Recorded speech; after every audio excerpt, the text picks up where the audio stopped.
just been thinking, you know,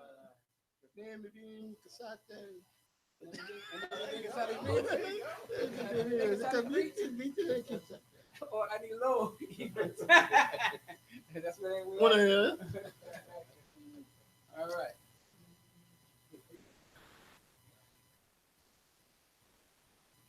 Okay.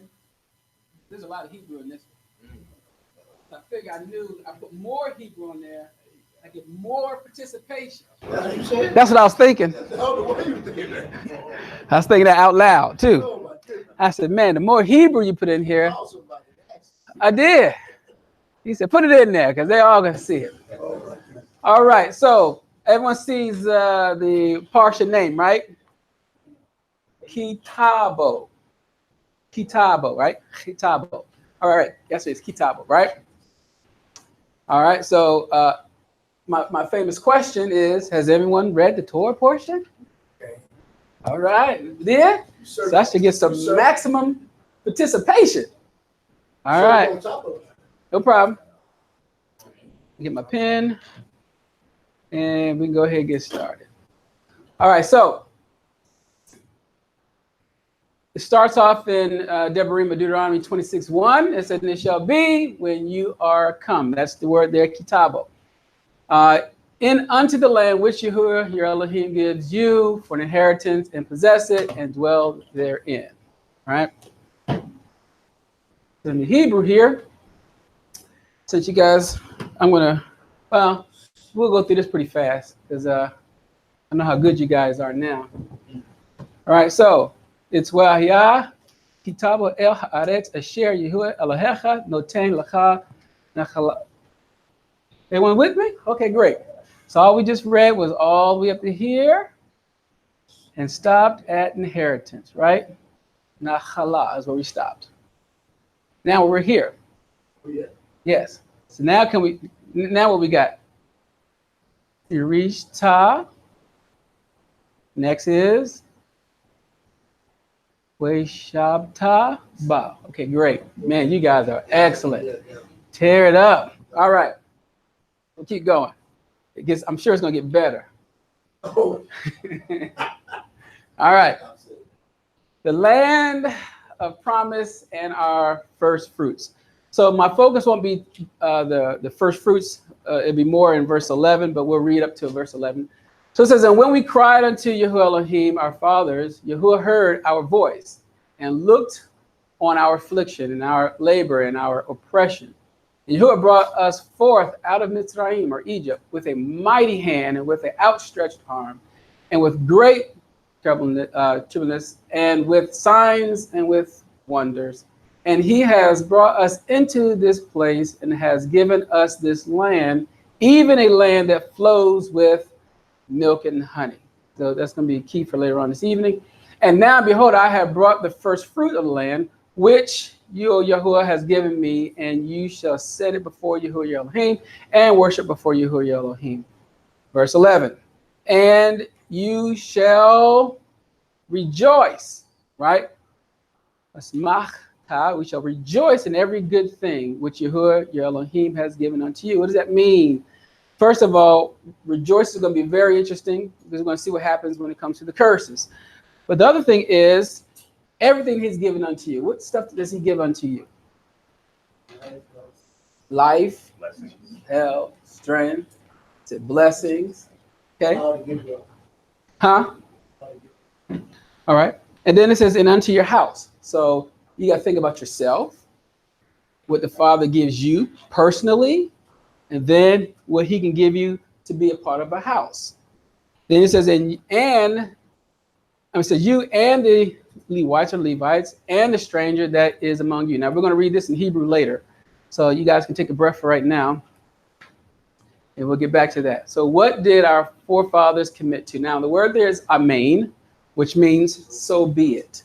Right?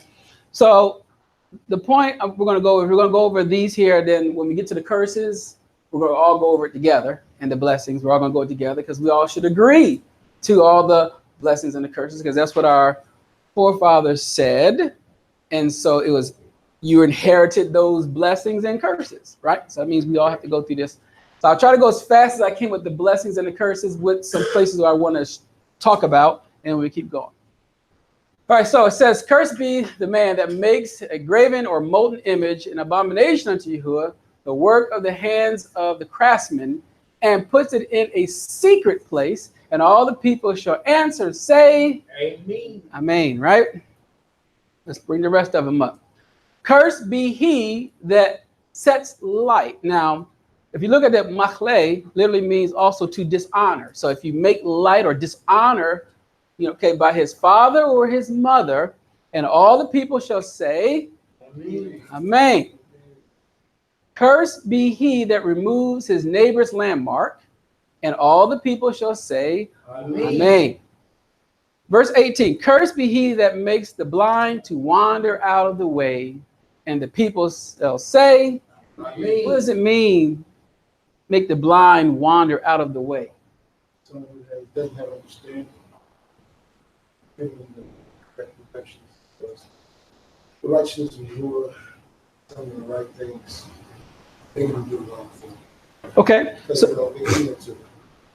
So from its Pashat, if someone is literally blind, and you make him go a way that he does not want to go, or she does not want to go. That's the first thing, right? Literally.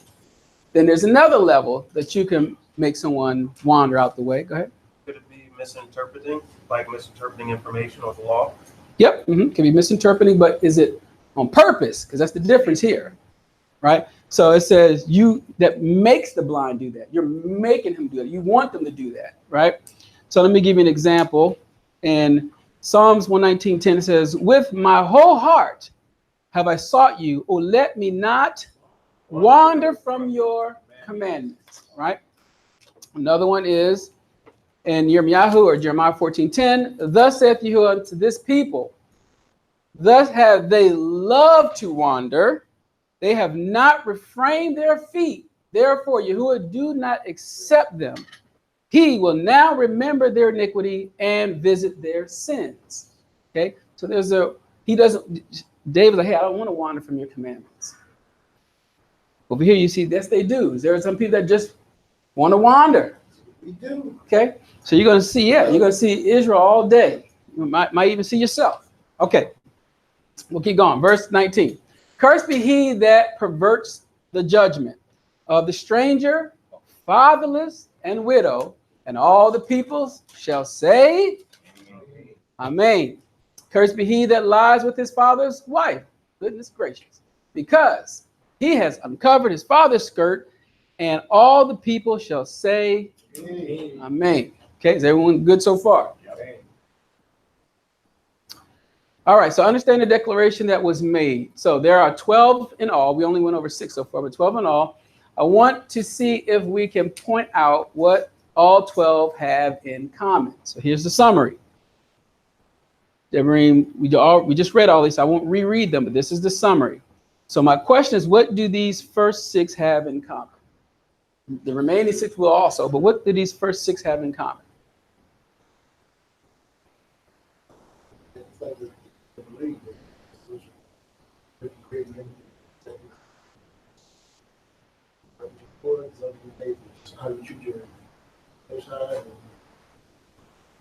Okay.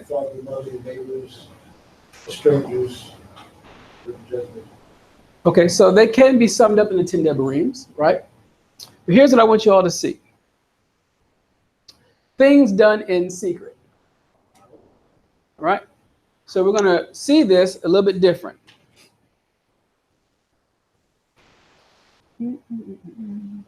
Everybody else see it. All right, so putting it all together. The first one we read, 27:15, says, cursed is the man that makes an engraven image, a molten image, abomination to Yahuah, the works of his hand, and the craftsman, and put it in a secret place. Okay? It's in secret. Number 2, it says, 27:16 says, cursed be he that sets light by his father or his mother. Okay, only they know. Okay? They set light to that. Okay? To dishonor or despise or cause of these to hold in oneself. They do that in secret, right? Because a parent be like, I wish you would tell me that, right? They're waiting to hear that so they can do some correction. But if you don't say it, you do it inwardly in secret. They said you better keep it there. All right. Verse 3. Cursed be he that removes his neighbor's landmark. Remember, only you know that, right? Number 4, cursed be he that makes the blind to wander out of the way. So the blind cannot see, and you know, but did not help or cause the wandering. Okay, so if you saw him, oh well, or let me help him out. Yeah, go this way. And we can also cause that even in the Father's word. You cause him to go a certain way because you look for a gain out of the deal.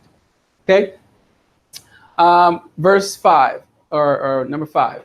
It says, "Cursed be he that perverts the judgment." Right, so the only one will know is the defendant. Okay, so when I say this, because the defendant knows who's right or wrong, but they need the judge to give that approval, right? All right, so the judge can get away with it, mate, right? He can stretch it out, or he's the one that dispenses his judgment. So he can't do that, right? The judge can't do that. Number 6, it says, "Cursed be he that lies with his father's wife." Of course, sexual immorality are done in secret. All right, so now that we got those 6, the last 6 should be pretty easy. So it says, "Cursed be he that lies with any manner of beast." And all the people shall say, Amen. All right, now, I'm not saying you guys call brothers and sisters beast. Okay, this is like animals. All right, great. "Cursed be he that lies with his sister, the daughter of his father, or the daughter of his mother." And all the people shall say, Amen. Amen. "Cursed be he that lies with his mother-in-law." And all the people shall say, I almost got neck pain. Okay. So what defines sexual immorality is scripture, those done in secret with a sense. So that's what they consider the immorality, is things that is telling you what is immorality. All right. 24, "Cursed be he that smites his neighbor secretly, and all the people shall say, Amen. "Cursed be he that takes reward to slay an innocent person, and all the people shall say, Amen." Last one, it says, "Cursed be he that confirms not all the words of this law to do them, and all the people shall say, Amen." How is this a secret?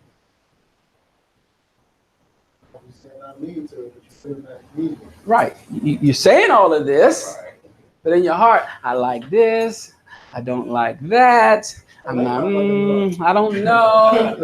Yeah, you have to understand, he wants you to agree all the way to your heart. The two-edged sword goes all the way to the soul. Okay? He wants to make sure you understand that. All right.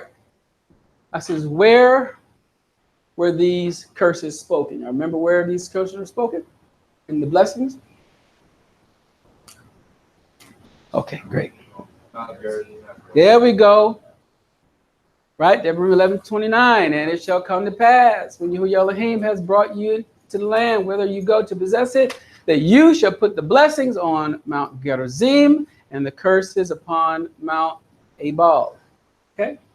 That's where this happened at. What is the purpose of the curses? What's the purpose of the curses? Punishment. Punishment for breaking the commandments. Punishment for breaking the commandments. Okay. All right. To correct and to cause blessings. Right. So the whole point of the curse is, hopefully, if you fall into one of those curses, you remember, you come back out, because ultimately all he really wants to do is bless you, but he has to put some things in place, and we're going to see how that ties in to the garden later. Okay, so how do we know this? And of course, we go right here into the blessings. Okay, "And it shall come to pass, if you shall or will hearken diligently unto the voice of Yahuah Elohim, to observe and to do all his commandments, which I command you this day, that Yahuah Elohim will set you on high above the nations of the earth. And all these blessings shall come on you and overtake you, if you shall hearken or listen or obey unto the voice of Yahuah Elohim." All right. So I said the curses is the identifier. Okay. The curses are, they identify. It is designed to turn you away from from violating what he hates, thereby allowing you to enjoy the blessings. All right. Blessed shall you be in the city. Blessed shall you be in the field. Blessed shall the fruit of your body and the fruit of your ground and the fruit of your cattle, the increase of your cattle and the flock of your sheep. Blessed shall be your basket and your store. Some of us want to start some jobs, huh? We got to make sure we right. Blessed shall you be when you come in. Blessed shall you be when you go out. Yahuah shall cause your enemies that rise up against you to be smitten before your face. They shall come out against you one way and flee before you seven ways. Yahuah shall command the blessings upon you in your storehouses and in all that you set your hand unto, and he shall bless you in the land which Yahuah your Elohim gives you. Yeah. Yahuah shall establish you as a chodesh, a set-apart people unto himself, as he has sworn unto you, if you shall keep the commandments of Yahuah your Elohim and walk in his ways. Now that's the condition, right? And if you don't, there's an identifier that tells you that you're not walking in it. Okay, so it goes, so you don't have no medium here. All right, 10 says, and all the people of the earth shall see that you are called by the name of Yahuah, and they shall be afraid of you. And Yahuah shall make you plenteous in goods, and in the fruit of your body, and in the fruit of your cattle, and in the fruit of your ground, and the land which Yahuah swore unto your fathers to give you. Yahuah shall open unto you his good treasures, the heaven to give the rain unto your land in his season, and to bless all the works of your hand, and you shall lend unto many nations, and you shall not borrow. Listen, 13. And Yahuah shall make you the head, not the tail, and you shall be above only, and you shall not be beneath, if that you hearken, obey, or listen unto the commandments of Yahuah. What them glasses at? You got your glasses? Yeah. I can magnify this whole thing if you want me to. Okay. If, right? If that you hearken unto the commandments of Yahuah, your Elohim, which I command you this day to observe and to do. So you hear it and you do it. You have your faith and your works. Everyone sees that. Okay, great. 14. And you shall not go aside from any of the words which I command you this day, to the right hand or to the left, to go after other Elohims or mighty ones to serve them. Okay, everyone's, it's clear, right? Great. So we keep going. But it shall come to pass if you are not, because he's letting you know what will happen. Okay. It shall come to pass. If you will not hearken or obey or hear unto the voice of Yahuah your Elohim, to observe to do all the commandments and his statutes which I command you this day, that all these curses shall come upon you and overtake you. Cursed shall you be in the city, and cursed shall you be in the field. Cursed shall you be in the basket and of your store. Cursed shall you be the fruit of your body and the fruit of your land, the increase of your cattle and the flock of your sheep. Cursed shall you be when you come in. Cursed shall you be when you go out. Yahuah shall send upon you cursing, vexation, and rebuke, and all that you set your hand unto for it to do, until you be destroyed, or removed, if you will, and unto you perish quickly because of the wickedness of your doing, whereby you have forsaken me. Okay, everyone agrees to all of this, right? So you guys okay with this? Okay, no problem. You heard it, Father. Sometimes we forsake him because of other people or brothers and sisters. I want you to keep that in mind, because we always saying, oh, yeah. But when we get hurt or something goes against, we now start either people, start blaming the people, or if your brother did it, or if your sister did it, you got problems, right? So again, this is about who? Yahuah. It has nothing to do with you anyway. I thought you all were bought with a price anyway. Okay, anyway, we keep going. All right. Some of us was. 21. Yahuah shall make the what? pestilence. Now, the word pestilence is hadaber, right? The word, which is the same root word. The root of that word is the word, right? And I gave an example. I said, remember Miriam. Remember what happened to Miriam? She opened her mouth against the Most High's servant. She wound up getting leprosy, put her out of the camp, and it was looking as this one was dead, right? But here's what I want you to see is all of these words that we're listening to, they can be either a blessing or pestilence on you. This is you're agreeing to all of this. Okay? So he says, it says, cleave unto you until you have consumed you from off the land, whether you go to possess it. So his word is the covenant, and we agreed. I said it's a part of us. So we must cleave to it, the good, but the bad will follow. So there's no like in between. It's not like, I need to take a break from you, Father, this month. And I'll see you next month. And then when I get back, I want those blessings that you talked about. There is no medium here, right? It's either you're hot or you're cold, right?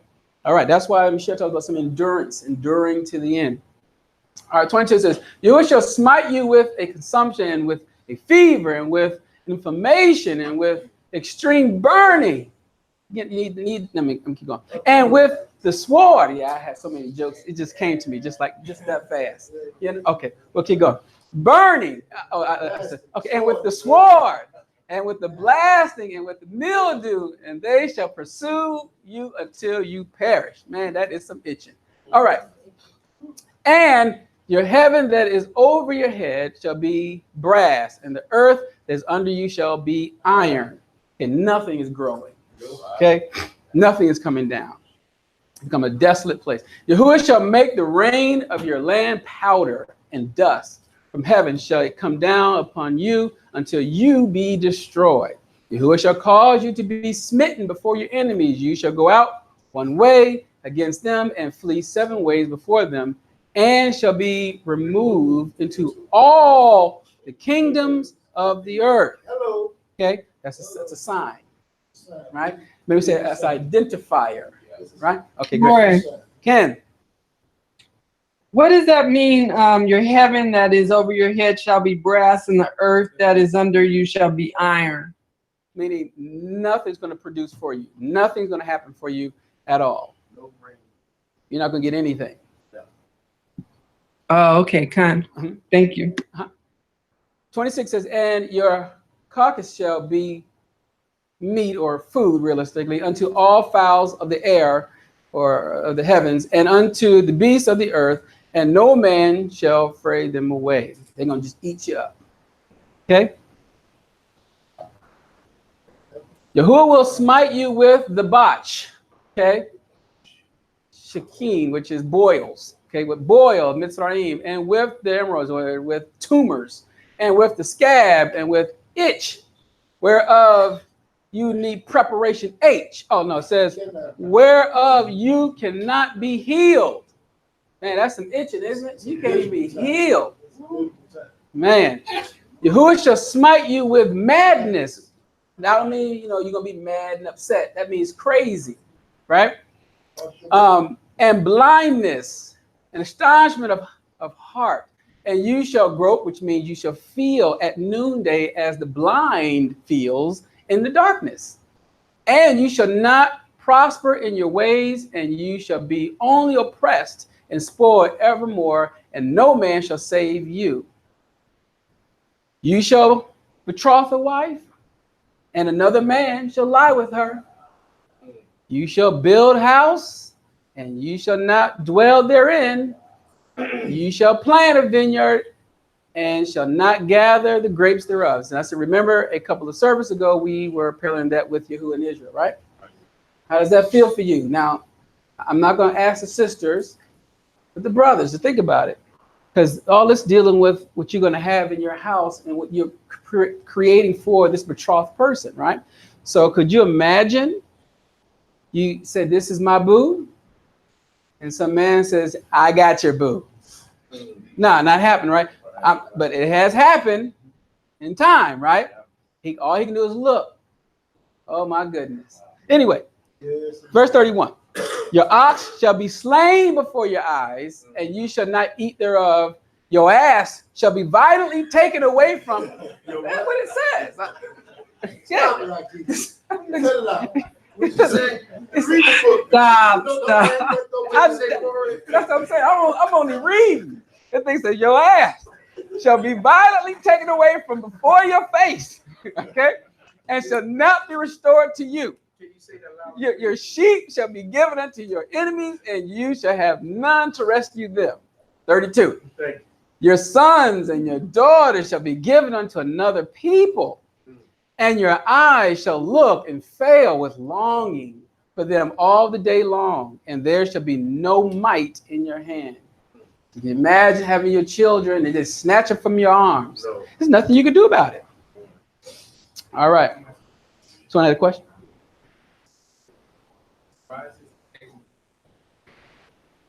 No. This is a lot different. All right, verse 33. The fruit of your land and all your labor shall a nation which you know not eat up, and you shall be only oppressed and crushed away. Now, I highlight that because there are going to be other ones we got to talk about too. So that you shall be mad for the sight of your eyes, which you shall see. Yahuah shall smite you in the knees and in the legs with a sore about your boils that cannot be healed, from the sole of your foot unto the top of your head. Man, that's something to see.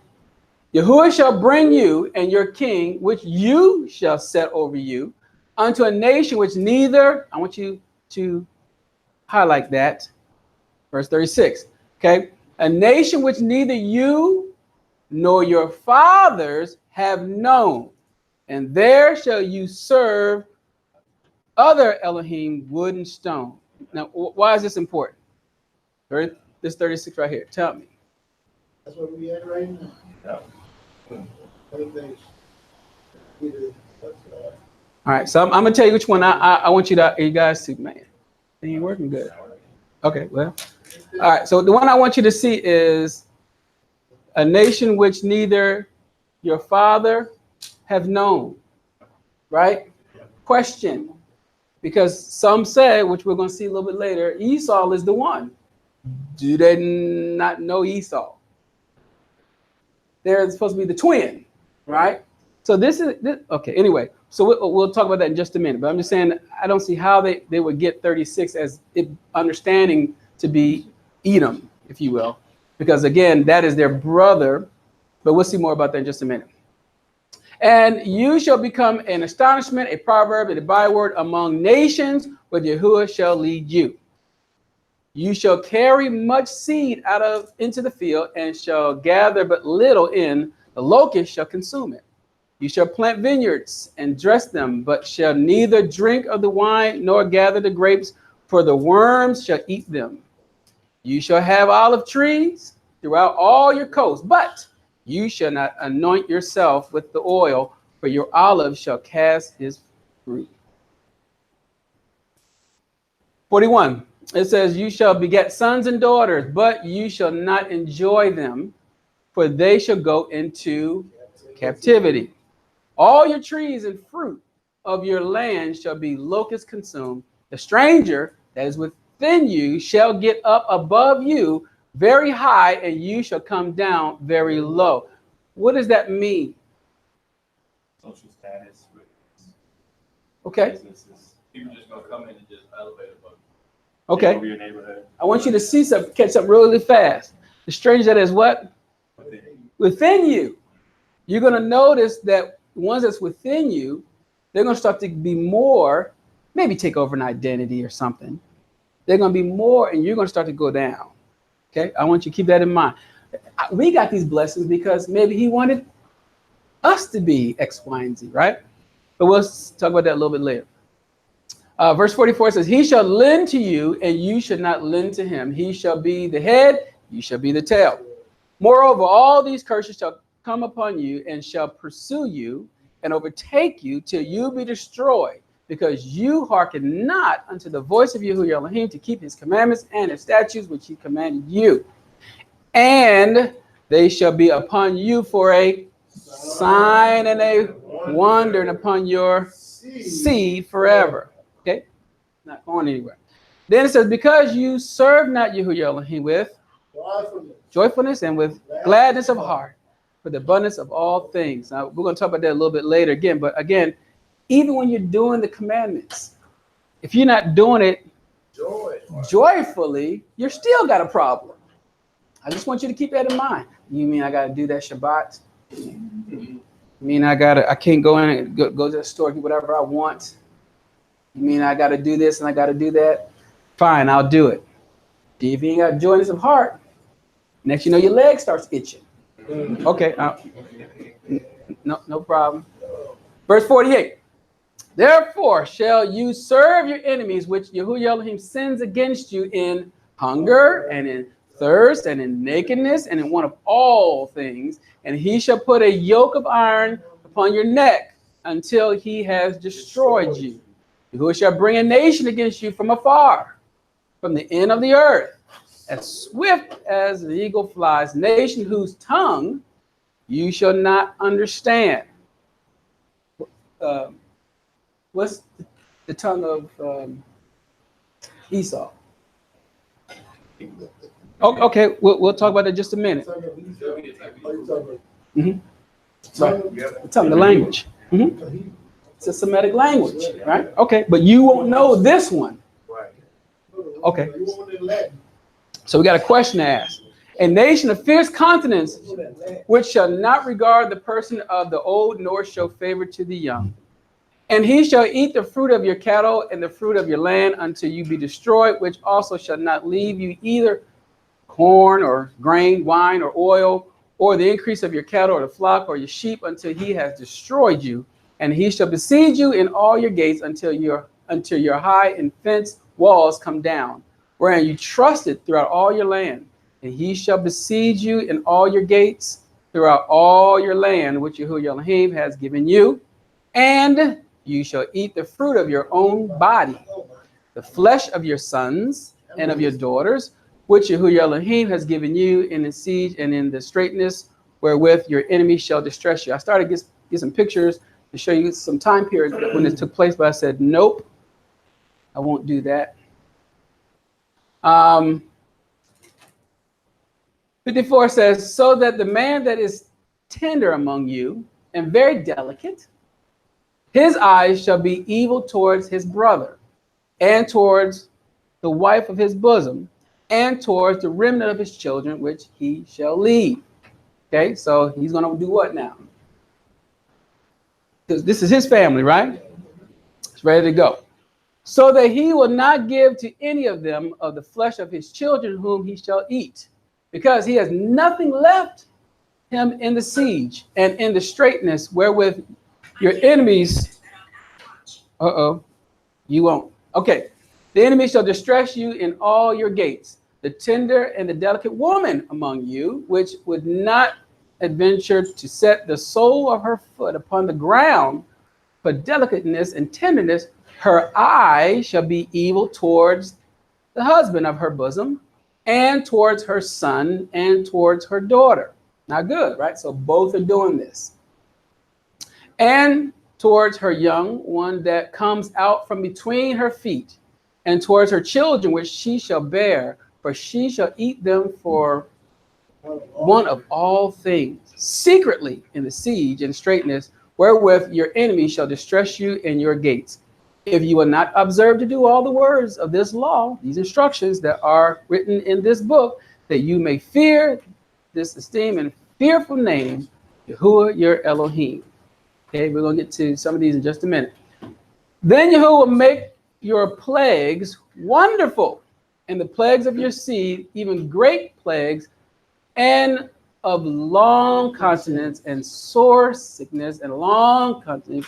Moreover, he will bring upon you all the diseases of Mitzrayim, or Egypt, which you was afraid of, and they shall cleave unto you. Also, every sickness and every plague which is not written in this book of this law, them will Yahuah bring upon you until you be destroyed.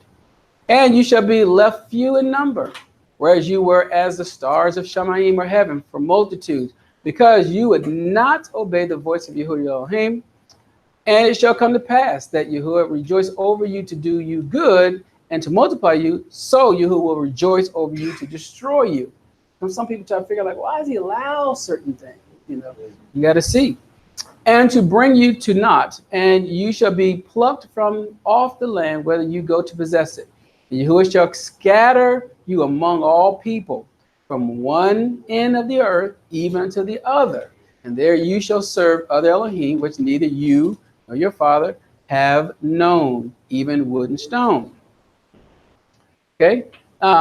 So even though I only put up here 48 and 49 and 64, there's other ones such as 36 and everything, right? I only put these 10 questions here for the sake of time. Number one, Scripture is clear as to, because we got to get into, and so my point of this here is to say that most people believe that these places is talking about Edom or Esau. Okay, is everyone with me so far? If you see a lot of people, they believe this what this is. So I just want some questions to put out there, and then I'll give you some answers. I'm not going to give you all the answers, but some answers, because this teaching is really not about Esau or Edom. All right, so I put some, or maybe most Israelites believe that the nation that was mentioned here in these verses, 48, 49, 64, is Edom, and Edom is the white man. A couple of things needs to be understood. Number one, Scripture is clear as to what is red and white. Okay, or red and white means. Look up the word for ground in Bereshit Genesis. You'll find that in Genesis 3:19. You'll see the word Adama, right? Adama, where this is where man was made or came from. Learn what reddish means. Compare that with reddish brown and leprosy. Okay, so you'll find there is a reddish white, a mixture of color. I will bring a nation from far. Learn what this means and compare it with the migration of the Edomites. See if this aligns to your timeline. Number three, learn what it means, a tongue or language that you would not know. That's why I asked the question. Esau's tongue and language was, okay? And then, and you parallel that with, and I'm going to show you where they went. Well, some places where they went for right now. Number four, would this be a people you know or not? Would you know Esau and his nation? We would see. Edom mixed with what colored people? Y'all remember who he mixed with? Okay, a whole bunch, right? So if you believe Edom was white, why in Scripture and in other writings state that they mixed with dark-skinned people and somehow retained their white skin for centuries? How did that happen? All right, number six. Was Elijah, a hairy man? If you go to 2 Kings 1:8, it says, "And they came and answered him, he was a hairy man." Same thing they said with Esau, if you read that in Genesis 27:29.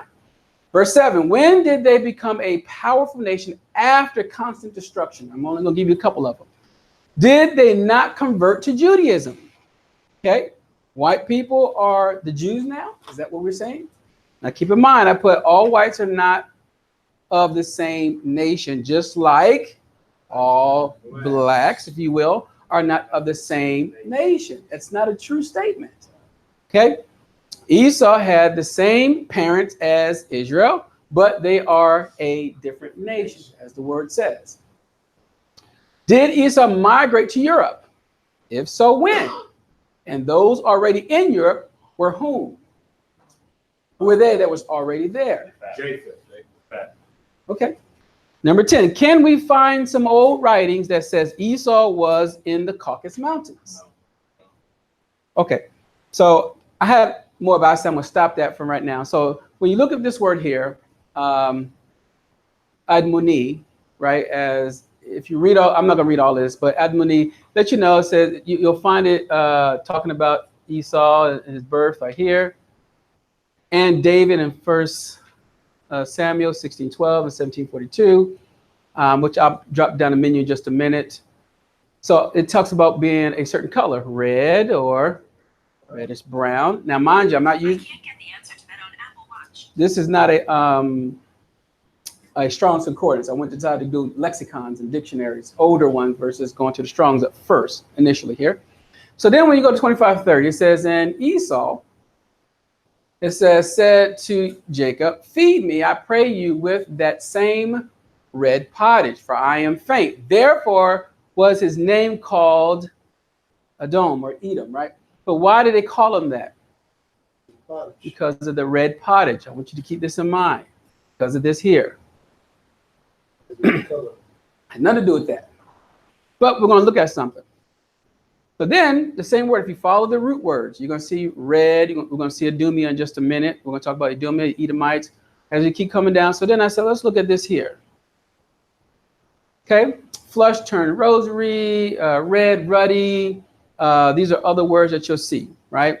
And then if you look at these last two, Adam, which is man, right? Mankind, like Adam, as it's commonly called, but this is Adam. He's ruddy, human being, individual, species. Everyone's familiar with that. But notice that it still comes from right here. So Adam is coming from right here. Adama, which is the earth or the ground, right? So the ground is from also, if you're going to use it 119, which means soil, redness, earth, ground, husband, and some other stuff, right? So my point is, you're going to see a whole bunch about this, but I just want to share some things with you really fast. If you want to look up, let me hit my eraser here. All right. So if you look at the Brown-Jarvis-Briggs, which is it's a lexicon, and it's using the Strong's Concordance for their convenience. Notice this is red, ruddy, Esau of the infant, right? And then it tells you here ruddy, ruddy, and red. And these places right here are the places that's talking about David and Esau. So then you're stating that, I guess, David was also the same thing. That's what you're agreeing to, right? Okay. All right, no problem. You know, like I said, for right now, I just want to show something, and then we'll go from there. All right. Let me go back. Let me being slow today.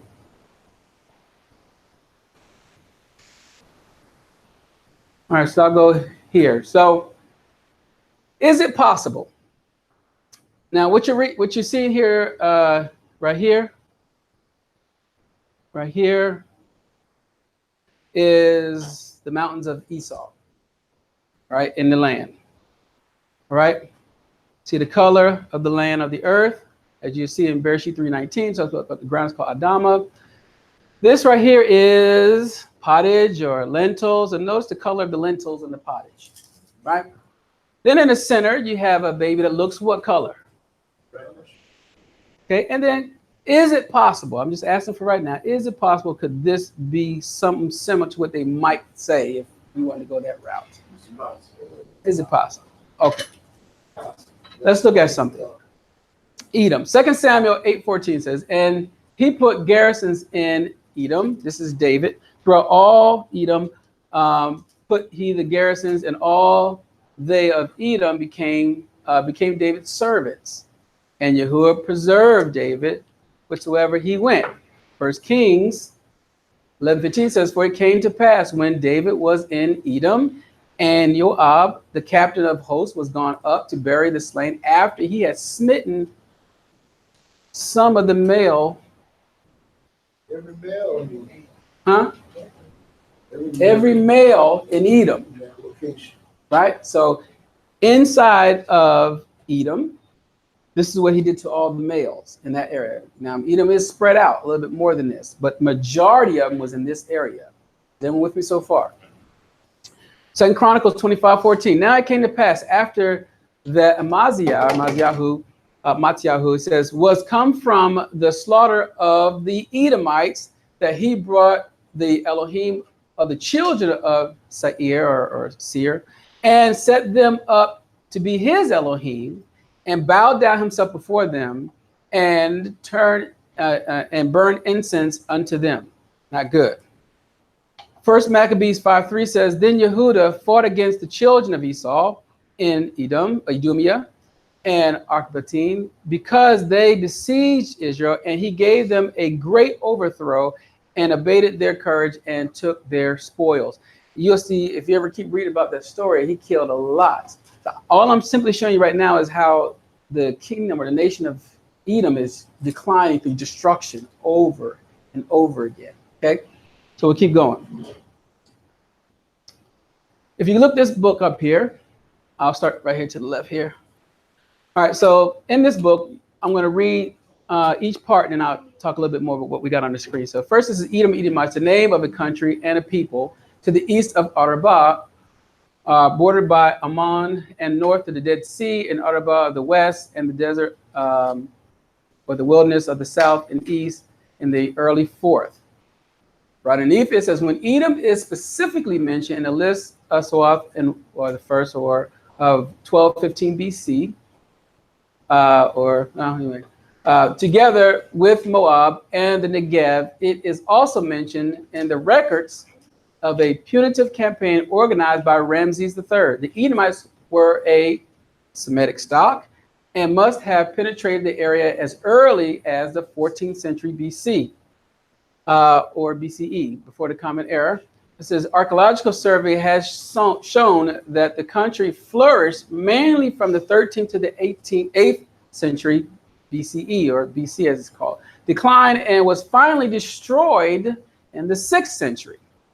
Okay, in the survey remains of fortified towns and of numerous villages have been found. Archaeological was highly developed, and so was the local pottery, the inscription of the Mesha king, and I was gonna put all that stuff, but forget it. Now to the left, underneath the book, the first Israelite king to conquer Edom was David, which we read, who stationed a garrison all over the country. 2 Samuel 8:14, 1 Kings 11, 15, 16. Edom revolted in the days of 2 Kings 8, 20 to 22, who probably also conquered Ezion Geber. About 100 years later, Amaziah, which we just read, took Keilah into Edom and renamed it Joktel. You can read that in 2 Kings 14:7. The conquest of Edom was later completed by Uzziah, right, king of Yehudah. 2 Kings 14 through 22, 2 Chronicles 26, 1 and 2. It was not until the days of Ahaz that the country finally regained its independence, 2 Kings 16:6. In the 6th century BCE, Edom was conquered by the Babylonians. And in the centuries following its downfall, new nomadic tribes penetrated the country, pressing the Edomites westward into where? Where they go? Into Judea, to Judah, right? Where they settled south of Hebron. Among the newcomers were the Nephilims, who are, and then I'll talk about this picture. I'm going to go right over here to Idumea, right? Which is, we'll see in just a minute. It says the region south of Judea, right? Judah, which is in the Persian period, was settled by Edomites. It included the southern hills of Judah, its southern borders, because this is all going to be very relevant in a minute, being north of Beersheba, or as they say, Beersheba. In the early Hellenistic period, Parsha became its capital. During the reign of Seleucid, Idumea was enlarged, include the districts of Ashdod, and you can read in Josephus if you want, after the death of Antiochus the seventh. Now look what date we're at. We're down to 129 BCE, right? Or BC as it's commonly called, right? John Hyrcanus, what does he do? John Hyrcanus subdued the Idumeans and converted them to Judaism by force. What's changing? You see what I'm saying? So if we're going to, we'll keep going. During the reign of Alexander, then Antipas' grandfather Herod was appointed ruler over the district. Now you see why Herod is a Idumean, right? He's an Edomite. Now you see when you read that Herod the Greater, this is how he got in there, right? So we keep going. It says, and after the conquest of the Palestine and Pompeii in 64 BC, the western, you can go on from there. This place here, the picture. This place is in Jericho. This is my own picture. Decided to talk to these people, and they're claiming they're descendants of Esau. Their restaurants called Esawi restaurants. All right. So again, and I hope we're not saying that they're lying, meaning this. I know that we lost our identity. Are we saying they also lost theirs? Because that's not what we read. We read that they were conquered or destroyed from being a nation, but it doesn't mean they lost their identity. They can tell you all about the history. When you go into this restaurant, they can tell you about their history and your history. That's what's a very interesting conversation we have with these people over there. Anyway, keeping time short here, the prophecy of Idumea, aka Edom. And now we'll move on from there. Ezekiel 35:15 says, as you did rejoice at the inheritance of the house of Israel, because it was this desolate. What was, okay, anyway. So will I do unto you. You shall be desolate, O Mount Seir, and all Idumea or Edomites, even all of it, and they shall know that I am Yahuah, right? I need Yahuah. Therefore, thus saith Adonai Yahuah, surely in the fire of my jealousy have I spoken against the residue of the heathens and against all Edom, which have appointed my land into their possession, with the joy of all their heart, with the spiteful mind, to cast it out for a prey. Where are they located? You're going to see where. That's what I said. You'll see. Now, this is a prophecy. This hasn't taken place yet. At least I hope you guys have read this part here. But anyway, this hasn't taken place yet. But anyway, so I said, think about where Edom is today. Who appointed the land? When will they be desolate? Where are they now? Are they still occupying the land in Israel today? Also, who is occupying Mount Seir now? All right. So all I'm simply saying is, this is just my brief summary of it, but there's so much other information to bring out to show you where their migration was, where they went to. I'm not saying they didn't mix with Romans, right? I'm not saying anything like that. I'm just simply stating that as a nation, we're thinking that they came, this fierce nation that came down from afar and took the land of slaves is Edom. That's what we're understanding so far, or most people are understanding. And I'm saying you might want to go back and look at the history of their migration and then learn about those that were already in those places and see how that fares. All right, we'll keep going. You saw me? Mm-hmm.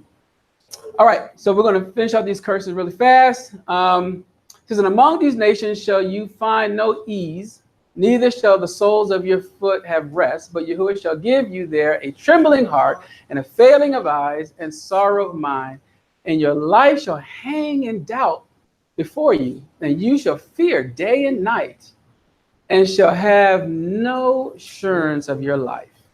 In the morning you shall say, what Elohim were even? And even you would say, Elohim, where were morning? For the fear of your heart wherewith you shall fear, and for the sight of your eyes which you shall see. Okay, in verse 68, this is why I got this up here. It says, where it says right here, it says, and Yahuwah Elohim shall bring unto you Mitzrayim. It says, again, with ships by way thereof I spoke unto you, you shall see it no more. Again, and it has, and there you shall be sold unto your enemies for bondsmen and for bondswomen, and no man should buy you. The Masoretic text has, will you really will sell or offer yourselves? Okay, so yeah, the one that, yeah, if you look, the one you have in the King James, this is what this says, but if you go into the Hebrew, that's not what it says. All right, so that's why I put that up here. And the Masoretic text between the 7th and 10th century, right, CE, or commonly called AD, right? Now, mind you, the text we have is on the 10th, some say 11th century CE. So we really have a late text of the Masoretic text. Is everyone with me so far? All right. However, in the Septuagint, it has, and Yahuwah shall bring you back to Mitzrayim in ships by way which I say you shall not see it again, and you shall be sold there, okay, to your enemies for bondmen and bondwomen, and none shall buy you. So that's why some say, well, I agree with that. And the Septuagint is between the 3rd and 2nd century BCE, so 1,000 years before the Masoretic text. Okay. Now, you have another text. This is the Aramaic text. And in that, it also agrees with the Septuagint. It says, and they'll buy you thereby or for your enemies, for bondmen and servants. And this Aramaic text is before that text as well, which is between the 5th and 7th century CE. Okay. All right. So again, I'm not here to argue this portion here. What's his name? Benaiah. He did a really good job with sharing the migrations and things like that on his video. So I enjoy his video. So we'll keep going. Why all these curses and blessings? So 28:47 says, because you serve not Yahuwah Elohim with joyfulness, and with gladness of heart for the abundance of all. And I want you to remember this word here, cold. Okay? Remember that. All right? And then in 26:11 says, you have rejoiced in every good, right? This word here would be cold actually as well, which Yahuah Elohim has given unto you and unto your house and unto the Levites and the stranger that is among you. I said, so even if I do all the laws and commandments, if I'm not doing it with happiness and joy and gladness of heart, I can still get the curses. Is that true? All right. 30 verse 15 says, which will be another, anyway, 30 verse 15 says, see, I have set before you this day, Chaim, life, and Tob, good, and death, Loet, and evil, Ra. I said, so what do you see and what does it remind you of in the verse? Now keep in mind, Yahuah has set before these people what? Good and evil and life and death. So what does this remind you of? The garden, right? All right. This thing is super slow today. All right. So I want to briefly go over the garden. We're going to close with the garden situation. But I want to go over this here, and then we're going to exercise some Hebrew before we close, because I know we all is really feeling it. All right. So tree of life and the tree of good and evil, right? So we see in Bereshit, Genesis 2:9, it says, and out of the ground made Yahuah Elohim to grow every tree that is pleasant to sight and good for food, and the tree of Chaim, life, also in the midst of the garden, and the tree of knowledge of Tov, with Ra and evil, right? Jump down verse 17, it says, but of the tree of the knowledge of good and evil, you shall not eat of it, for in the day you eat thereof, you shall moot. You definitely shall die, right?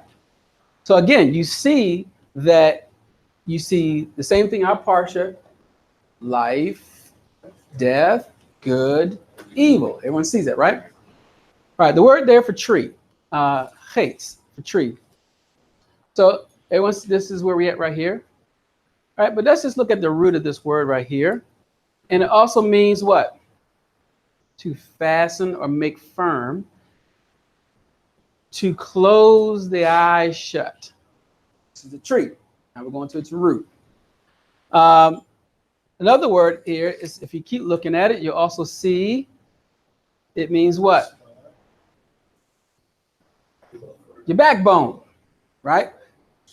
And then this has a different shoresh or root, but notice that also advice, plan, prudence, advisement, counsel, purpose, right? So what I'm saying is that, when we go back over Bereshit next year, we're going to talk about how this tree is basically like, first of all, we use an anatomy of our body. We have a spine. Our spine technically is our tree. It holds us up, right? Spiritually, so that when you look at this word here, we think about it, people that are giving you certain advice and word and things like that, that's supposed to be your backbone, the Father's word, but you could be getting the wrong tree, getting the wrong word. Therefore, it's creating a problem, and I'll tell you what that is in just a minute. Let's skip that. All right, so eating from the tree is another way of saying getting counsel or advice. This becomes your backbone, something you fasten yourself to, even to the point of closing your eyes. You can't tell me nothing. I don't want to hear it. All right, these trees bear fruit. What fruit are you receiving? So it depends on whatever fruit you're receiving, determines on who you are, right? We know you by your fruits, right? All right, so based off the garden narrative, you can only get something that produces life of Chaim and good, Tov, and death and evil. In this Parsha, if you look into the Hebrew, you will see the word Tov throughout the chapter. Why? You don't have to worry about that for right now. In this Parsha, we are coming to the end of the Torah, but it is leading us back to the garden. So how would this help us understand the blessings and the curses? let's dig a little bit into the garden, which we're going to do right now. I got to go over a little bit about marriage. Hope you guys can just stick with me a little bit, just a hint of it. All right. So anyway, so it says, so we're going to see though. It says, and Elohim saw that it was good. That's the whole point I'm saying in the garden. He's letting you know it's good. He's also, when they go into the land, he's letting them know it's good, but also what will kick them out of the land. Same thing in the garden will kick them out of the garden. Is everyone with me? All right. So, and you want to read this in Hebrew? Vayar Elohim kitov. Great.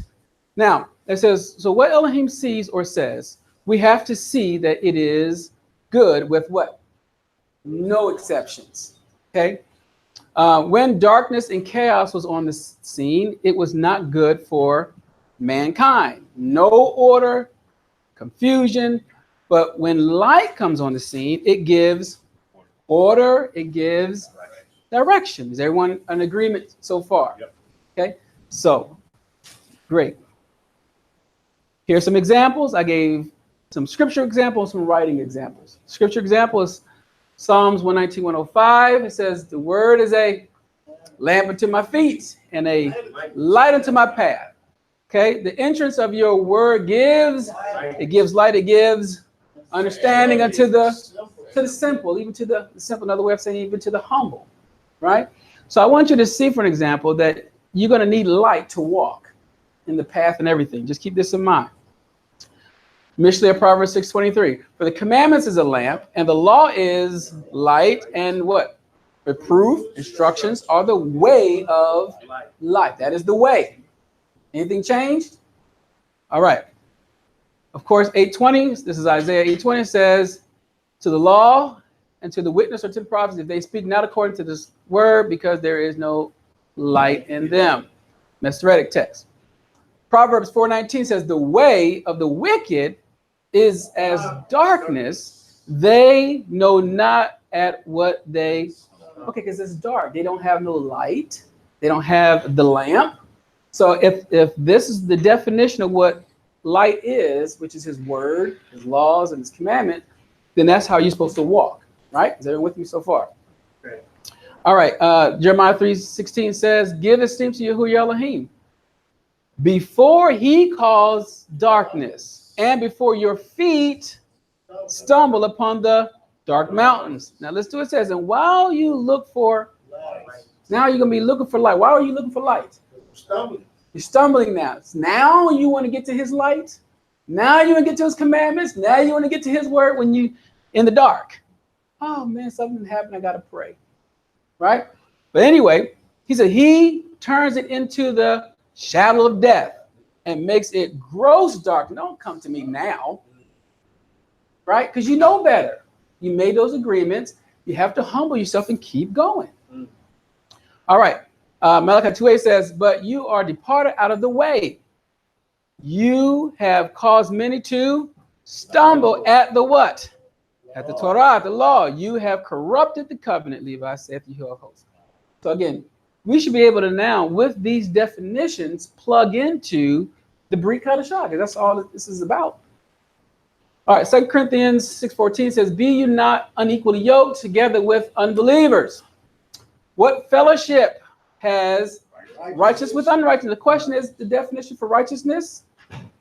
Isaiah 51:7, right? Those who know righteous, whose law is within my heart. So he's letting you know what righteousness is, but you don't want to be with someone that is unrighteous. Okay, so it says, and what communion have with? So what was the definition of a light? His law is a light, right? So if you don't have it, you're in.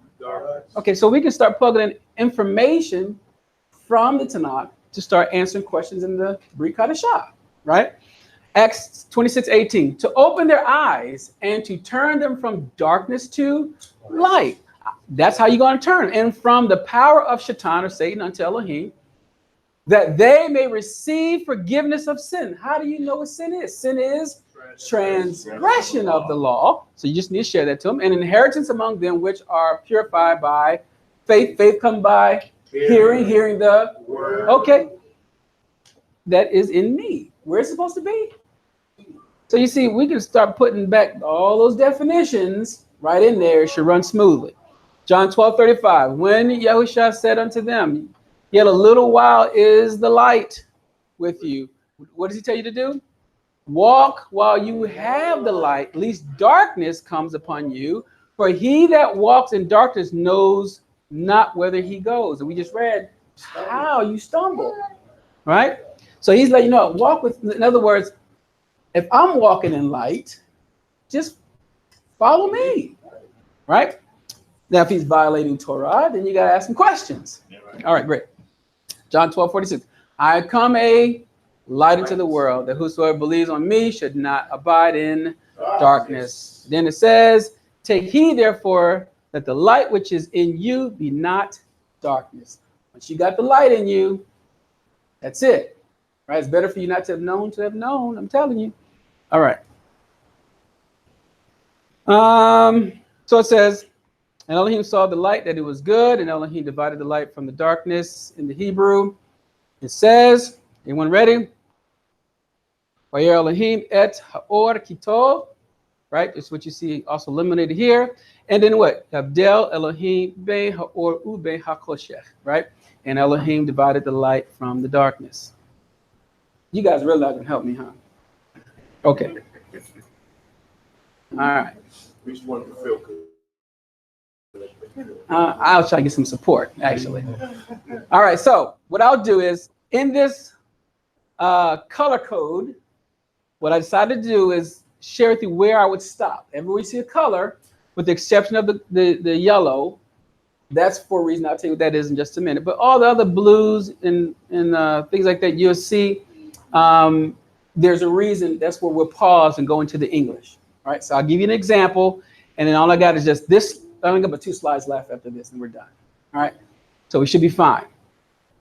So it says, I'll do the Hebrew, then I'll go into the English. Is everyone ready? I'll start it off, okay? And you're gonna say, I will finish it. Gotcha. All right. Vayer Elohim et kol asher, and this is asa, right? So right here it says, and Elohim saw everything he had it made. So the word right here, I stopped right here. Stops right here, right? Then it says, Vahine, which is, and behold. And then you have Tomiod, right? Which is very good. But sometimes they have the verb before the nouns and the adjectives and things like that. So we're not going to go through that syntax today. Then it says, Wahi Erev, Wahi Boker, Yom HaShishi. Okay? And then at the evening and morning was the 6th day. So you see how this goes. All right. So we're at 2:18. This is the part, it's just a little bit of marital stuff. Just a little bit. Just a fraction. All right. So it says right here, Yahuah Elohim. So notice here, I'm stopping here, but notice in the English, it's right here. So that's to say, this is actually what it says in the English or the Hebrew here, and it stops right here. Okay. So I'll just break it down here. It says the Wa means and. Okay. This right here is Elohim. The Yod here means he, and this word means said. So it says, and Yahuah Elohim said, what did he say? Lo tov hayot ha'adam lebadu. Okay? What did he say? It is not good for man to be alone. So then what did he says? Es lo ezer, what's that say? Negegdo. Now think about what this means right here. This right here, key, means what? Key, what does that mean? Oh my goodness. All right, so let's break this whole thing. I'm going to erase this part so you can see it. Eraser. All right. All right, so she's considered a helpmeet, right? There we go. Okay, and then what I want you to see is this right here, neged, means a counterpart. So the ke means like or as, right? And then here, his. So like his or like or as his counterpart. That's what this is saying, right? some would call like the opposite of. But when I say opposite, meaning like on the other side of you. All right. So you don't see that realistically in the KJV. It just says a help meet for him. All right. So just understand what is it. So sisters, you guys can ask, what does that mean? What does that mean there? As his counterpart. His wife, his helper, his helpmate. Okay, so I got the helper right here, right? Azer. That's the help. And when it says as his counterpart, you know, I want to help out. I'm talking also on the computer too. I don't want the sisters to be stressing over here, ready to go cook some food. I know it.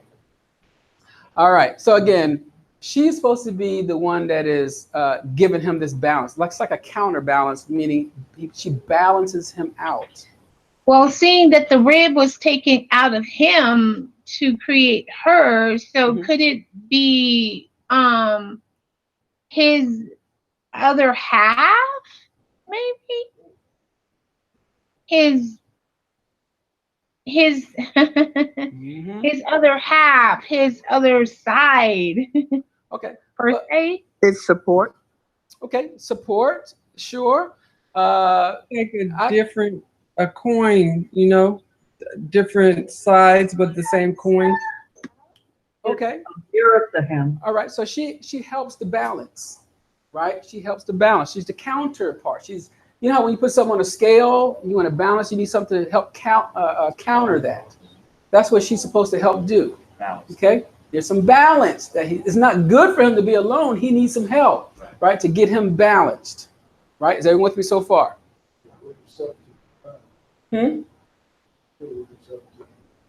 Oh yeah.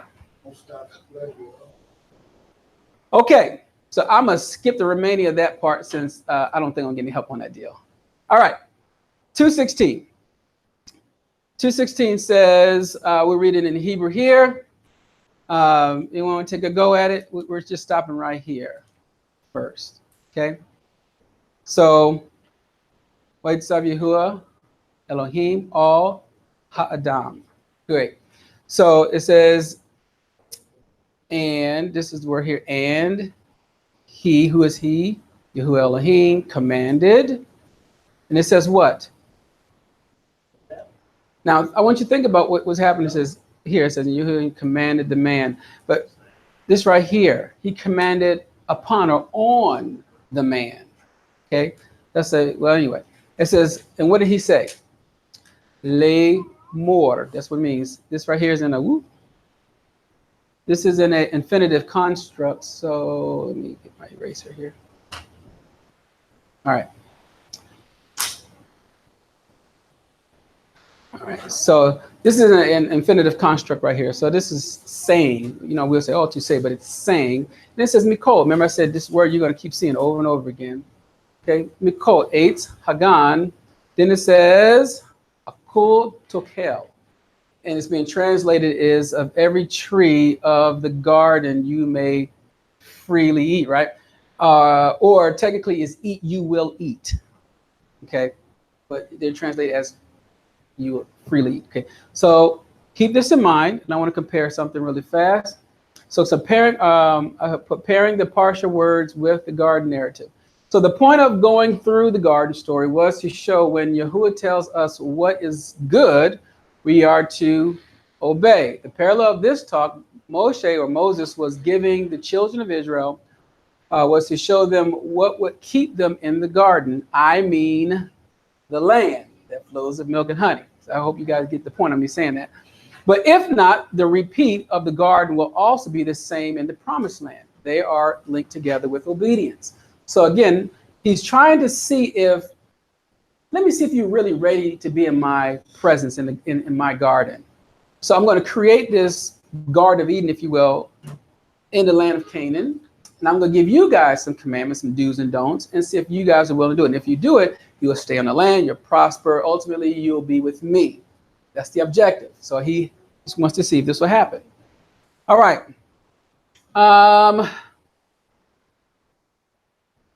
Can this thing move? All right. So, all right. So 26:11. Remember I said we're reading in Hebrew, but for the sake of time here, we'll just, I guess we'll read it in, well, I'll read a little bit in the Hebrew here. So 26:11. And I'm going to stop right here. And what does this say? Everyone want to work with me? I know this one. Samakta, right? Remember the joy? Okay, great.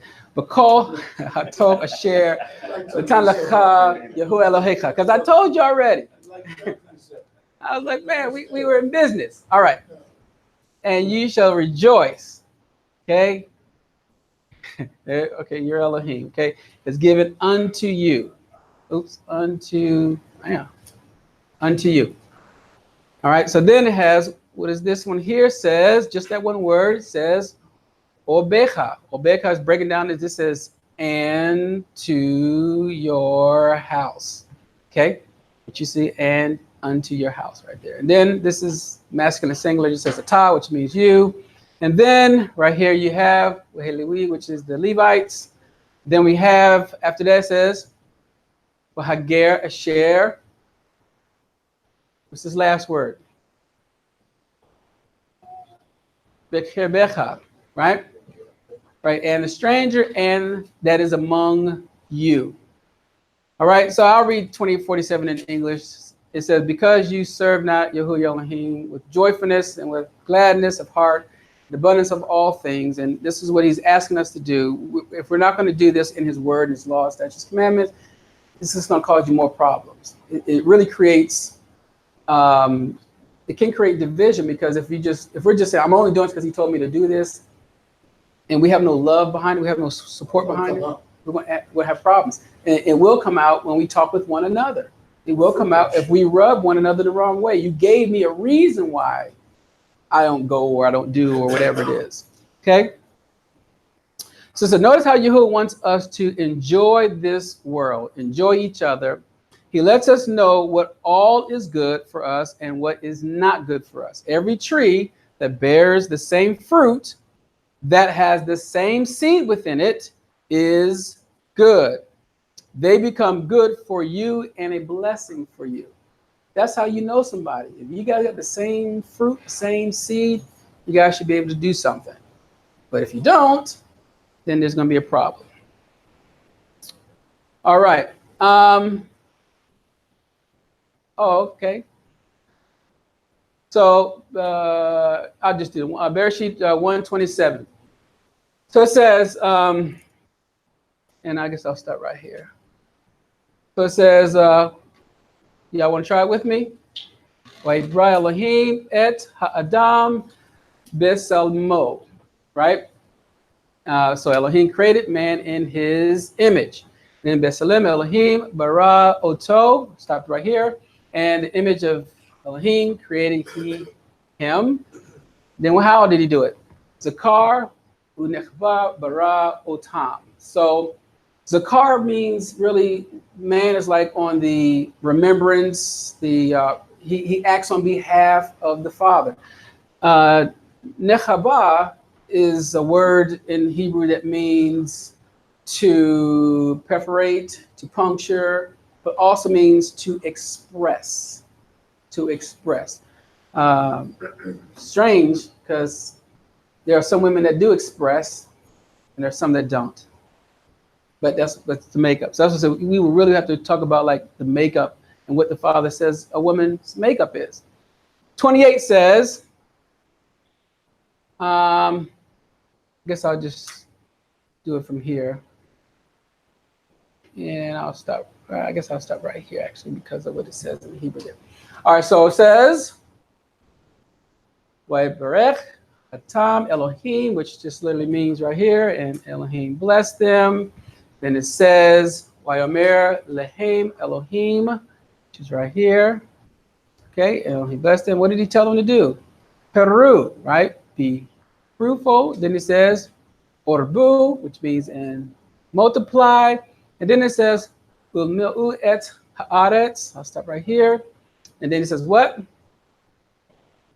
Okay, and field, or as it's translated in King James, replenish the earth. And then it says what? Okay, subdue it, right? Shuha, where am I over here? Okay, and subdue it. And then the last part, it says, or do, it got hayam, which just really breaks down to is right here. All right, so which breaks down to this word here. This is your radah, which means to have dominion. Dog is the root in here that means fish, and then hayam, which is the sea. All right, and then we're over here, it says, of shamayim, just means over the fowls of the air or the sky or the heavens. And then it says, kol chaya harameset al haaretz, which just gave you the last part of it, which is an over living thing that moves upon the earth. All right. Behold, I've given you everything to earth. Okay, I'll do this last one too. This is really fast. I see you guys are getting tired. All right, I'll just do the last one. Verse 29.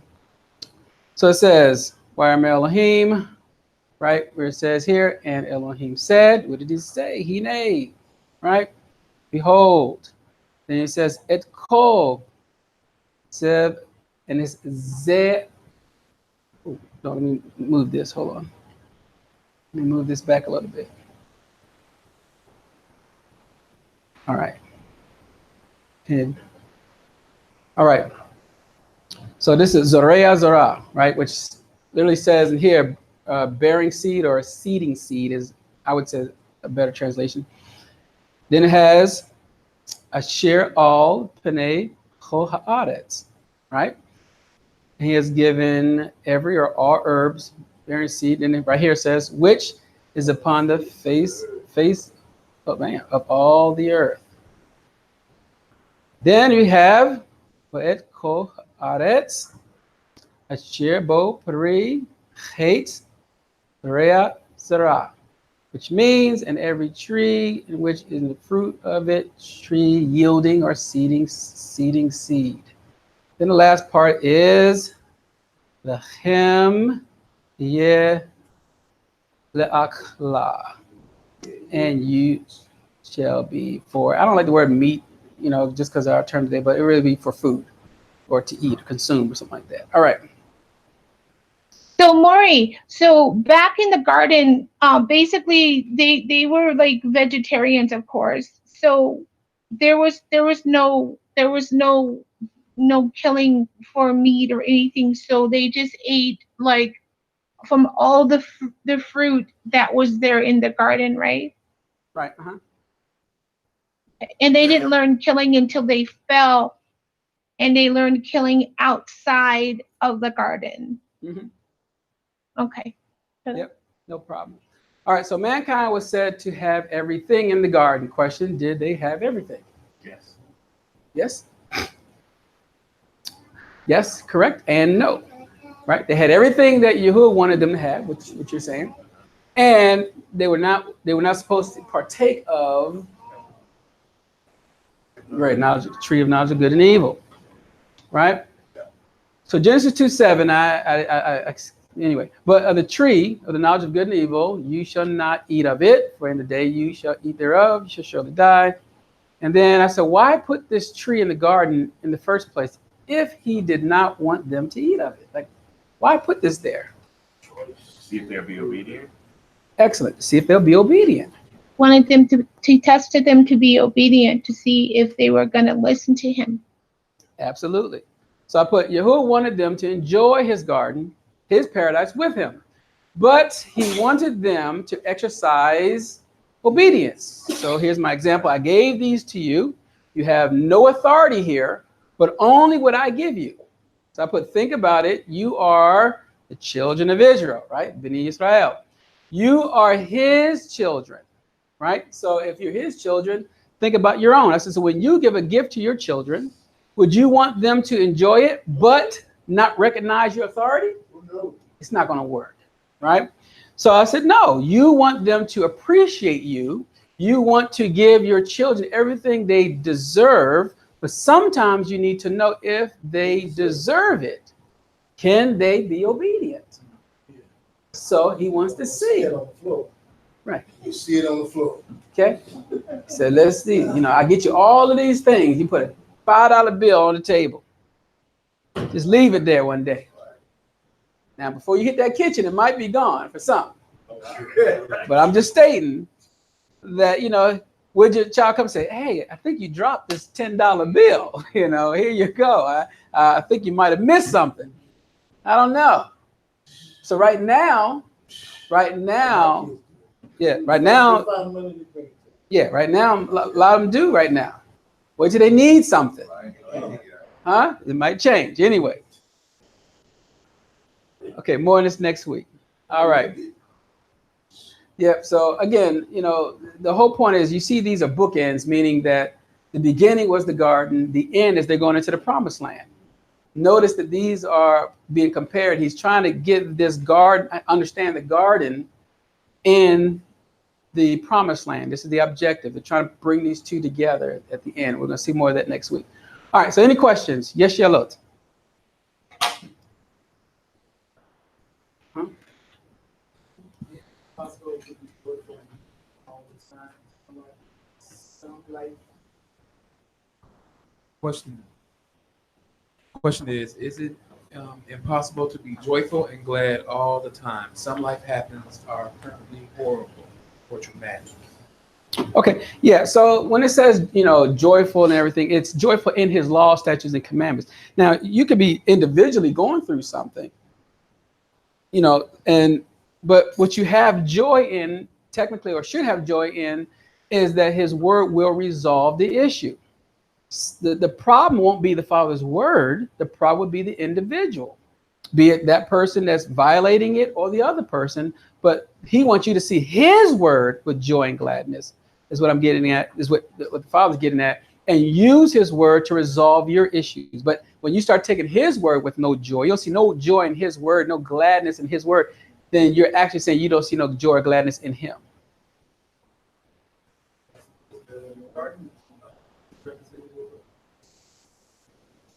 Yes. Mm-hmm.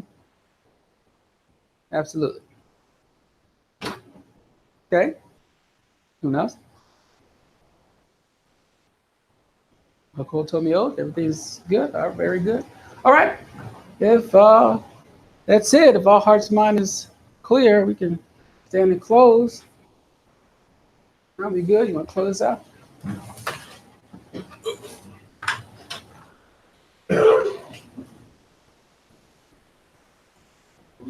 Yahuah, thank you, Father, for bringing us together. Thank you for letting us take hold of this covenant, for your blessings and even for your curses on which you prove us and show us the direction we should go, Father. Let us have your true light within us and let us stay in your light, Father. Please be our deliverance and our strong tower and our refuge, Father. Please allow us to praise you even when we're in trials and even when we're lamented, Father. Let's come to you in joy and gladness, Father. All these things I ask in your Son, Yahushua HaMashiach. Yahuah Elohim. Amen. Yeah. All right.